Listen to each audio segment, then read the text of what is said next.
All right, welcome into the Good Life podcast today. It's Landin in Kenya here with you. Today we're talking about something that we deal a lot with when we're helping clients, and also something I think everyone deals with in life, and that is living a status quo life, or how status quo can kind of creep into our lives versus a life where you are designing your life, where you're being really intentional with your decisions. And we want to talk about that and touch on that and how people can maybe identify status quo in their life, why that can be a problem sometimes, and then maybe how to break out of it and what the benefits can come from living a more intentional life. So to start with, what is status quo? What is status quo? I think status quo, at least the way that I felt it, is when you kind of, well, maybe you don't realize it. It happens even before you realize it. And so when you recognize it, you kind of know what it is. You realize that you're not exactly living the life that you intended to live, or you're not living a life that feels right for you. And usually when you stop and you look around, you kind of realize that you just maybe followed the crowd and you just did what you thought you were supposed to do. It's the should thing, shoulding all over yourself. That was shoulding, shoulding on yourself. Yes, it's shoulding. So it's like one of the first examples that comes to my mind is right when Len and I first got married.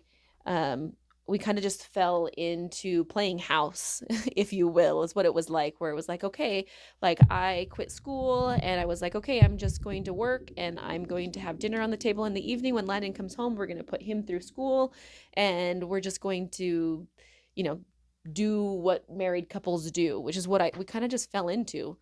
And so, like a month into being married, I was getting really bored, to be frank. Or I'm like, what am I even doing with my life? Like, I was literally just going to work, coming home, making dinner, and I didn't feel like I was progressing anyway.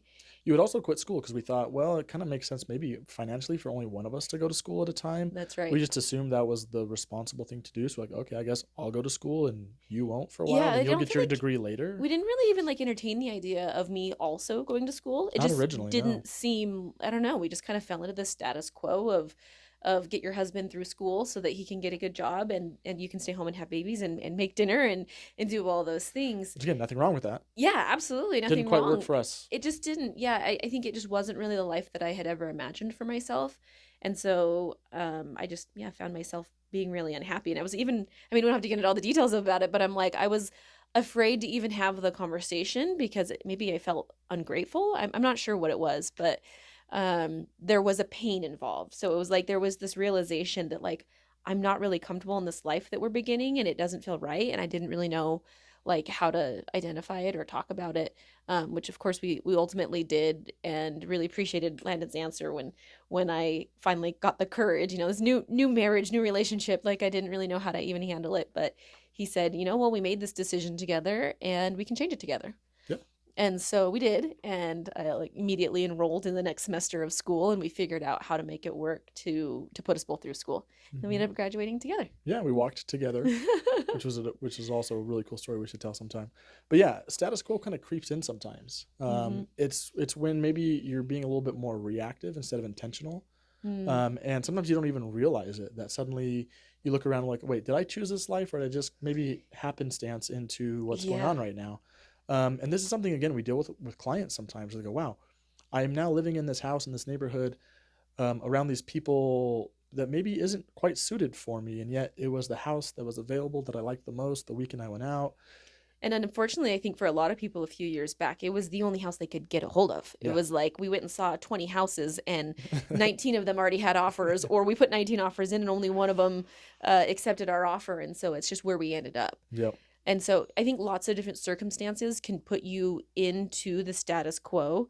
And then you realize at some point that maybe you aren't actually living a life that you chose. Yeah. Yeah. And that's where this whole idea of like life by design comes in. Mm-hmm. And that's kind of like how you escape status quo, right? Like we talked a little bit of like maybe what status quo is, maybe how you get there. Mm-hmm. Then if you do realize, hey, maybe I'm looking around and this isn't the life I would design if I could, how do we then go get out of this life? And Mm-hmm. what we've identified is this word that we keep coming back to, which is intentionality. Um, and what we did and what we encourage our clients and the people we know to do is to take a step back, is to really like zoom out, look at your life from a macro scale. and start to analyze like what would I change? How would I change things in my life if I could? If I had the support, if I had the ability to, and to start getting a little bit granular, Mm-hmm. right? And I think sometimes people think that to live an intentional life or a life by design, they have to be uber wealthy. It's like, oh, okay, what I need is just more money. Money is going to solve Then I the can do problem. whatever Then I I can do want. whatever I want. I've got all the freedom and all the leverage.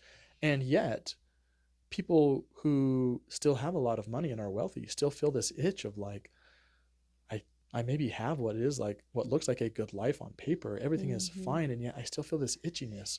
It's really they're chasing the wrong target. Yes. It's not, it's definitely not about money, No. and it's not about what anyone else thinks, or it's not necessarily what the crowd suggests. Like, I think that, again, maybe going back a step here, but I'm like, people often get into the status quo because they're just following the crowd. Mm-hmm. They're following what they've seen done before, and they just assume that that's what they're supposed to do. And there's a reason the status quo is the status quo, and it's because it works for a lot of people. Yeah. But not everyone, but it doesn't work for everyone, I guess. Sure. And so I think what it comes down to is figuring out what actually works for you. So having a lot of money might solve a lot of people's problems. It will, like, it can universally solve a lot of problems.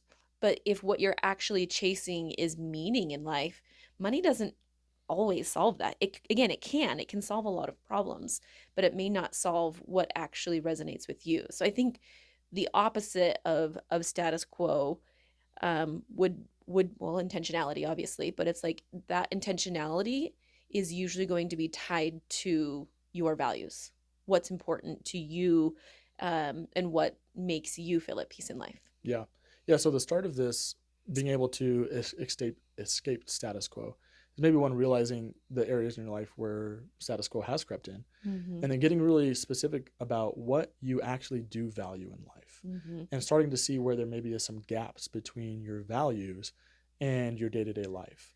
Yeah, I mean, when we set out to do this real estate investing thing, this Yeah. this was a prime example of, like, we were following status quo. We graduated high school, we got into regular jobs, and College, graduated oh, college. college. We did graduate high school We did that too, too. but this was a little bit later. So we graduated college. We had, we got regular jobs. We did the 9 to 5 thing. We started having kids, and we just found ourselves in this routine that lacked what we really valued, which for us was just like freedom of time, and how we spend our time and who we spend our Wisdom. time with. And so it was like that was the pain point that we were identifying, and we really had to stop and ask ourselves what we wanted our lives to look like, how Mm-hmm. we actually wanted to lead these lives, and then make small steps. I mean, we made big moves, but none of those big moves came before a lot of intentional thinking and awareness, and getting clear on what we were looking to do. Yeah, because a life by design, you got to really start with the life part first, like we just said, without starting with, oh, I just need money first. Because as you said, Mm-hmm. you start chasing the wrong thing.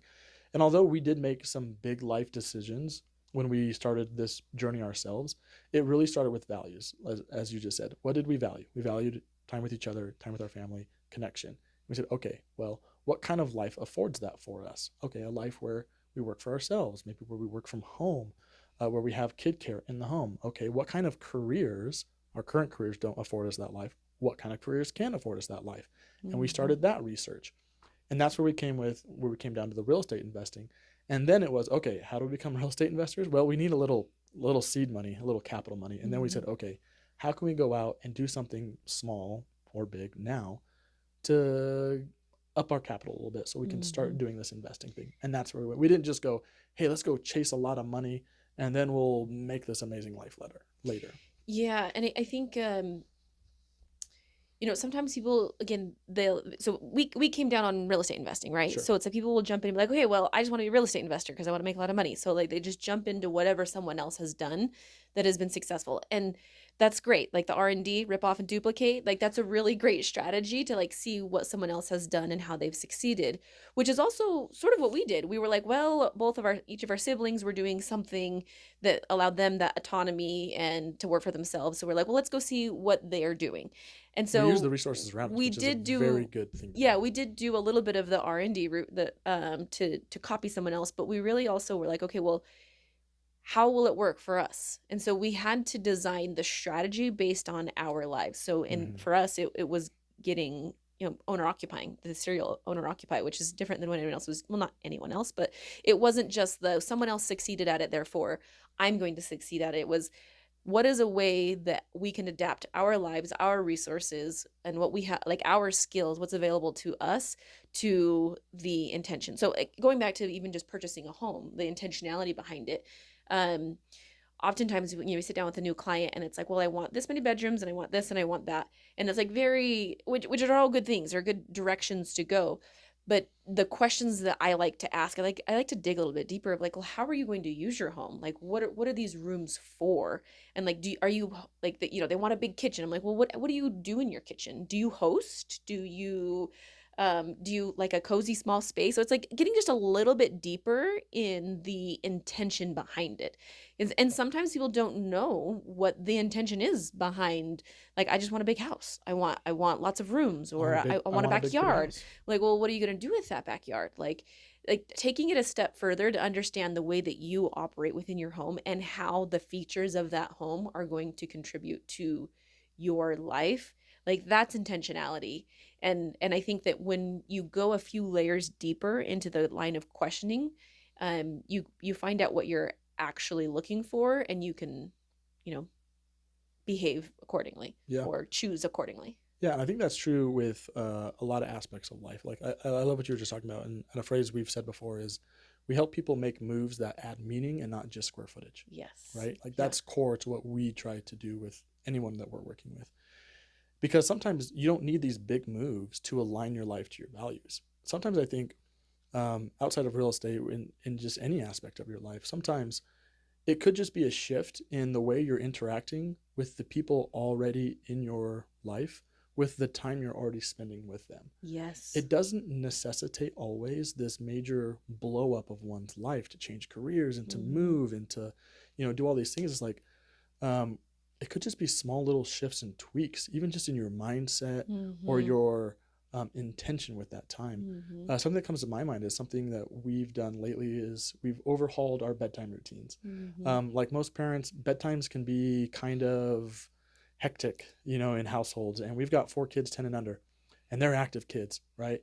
And so, yeah, bedtimes had been a little bit of a pain point, you know? Mm-hmm. And we sat back and we overhauled a little bit what we were doing, where we started giving each kid in their own separate rooms like individual time with one of us, and we would rotate, and we're doing like 20 to 30 minutes. Each of us take 2 kids each night, and we rotate each night, and we read or we play little games, or we have like this quiet time, this quiet connecting time before Mm-hmm. bed. And that has changed the mood of bedtime in our house This substantially. is And it wasn't an overhaul, it was just changing how we use the time we already had. this is also just like a rebranding and a marketing, Oh, because I yeah. mean, we've got our 4-year-old who is like, you say bedtime, and Oh, my that, like, the gosh. any toddler, or maybe even older than toddler, that you say the words bedtime and it's just like a death sentence. It's like Mm-hmm. this really tragic thing that's happening. And so we've kind of moved away from calling it bedtime, and it's like there's a little bit of a quiet time. Or with our 4-year-old, it's become a game time. Mm-hmm. Again, rebrand. It's the same concept. The thing is, we get to play a game, but you just have your butt in the bed. Yeah, we want you So to wind down. That's all we so want. it's no longer, hey, you need to get in bed and go to sleep. It's now, hey, what game do you want to play? And it's like tic-tac-toe, which he's getting pretty good at, by the way. But like tic-tac-toe or magnet building or whatever it is, it's like, what game do you want to play tonight? And it's so much easier to get his butt in that bed. Yeah, A it's little bit so of a good. rebrand. And so it's like the intentionality for us was like, no, we want bedtime to be a connecting, positive experience. Again, not a death sentence, or it's like, Not a oh, fight, all not a your fun struggle. is over. This is a great opportunity for us to spend time together, and that makes a huge difference. So just the awareness and a Mm-hmm. small little change of how you're showing up. Yeah. Yeah, and I feel like people can do that in any aspect of their life, whether it's their friends, their family, their finances, their homes, their partners. It's like getting specific about how you're spending the time what you're doing during that time, that can make all the difference. Without this, I need to quit my job and we got to move to another state and we got to become homesteaders and churn our own butter. And any of those Sounds things, nice. yeah, it's like any of those things could be it, but Could sometimes be. it's just the small, like, again, I think about when we're setting up for real estate, it was like we started making small changes. It starts with a mindset. It's just a mindset change Yeah. of how are we going to change the way that we do things? How are we going to save money intentionally and invest it somewhere intentionally? And then it's like small step by small step, you do end up completely redesigning your life. Yeah. Yeah. And I think if anyone feels fear or anxiety around this, like wanting to live a more purposeful, filled life, and like maybe there's fear around, I don't know, I can't make all these big changes. I guess we're here to testify to to reiterate, you don't got to make these big changes. Like it can be just small little tweaks that can really have big impacts in your life. So yeah, I think a really important point about, or a really important point of designing, I guess, a life by design rather than default and living intentionally and not status quo is really checking and asking yourself why you're doing anything. And unfortunately, all too often we all like kind of fall victim to this.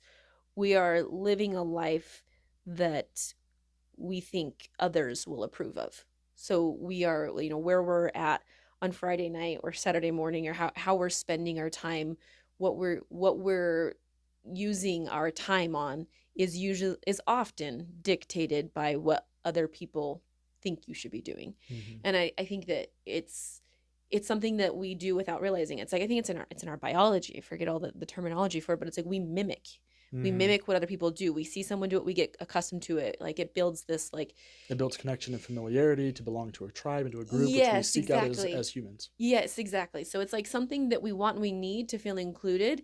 And I think too often it can lead us astray. And so like I think when it comes to living a life by design and living a life that we feel safe in, living a life that we're comfortable in, it really does require us to live a life that we choose, which means like just getting rid of all the noise and stopping doing whatever anyone else wants you to do. And it's, I don't know, how do you distinguish? How do you know if you're listening to your own voice or if you're listening to the voice of everybody else? Yeah, that's a really good question.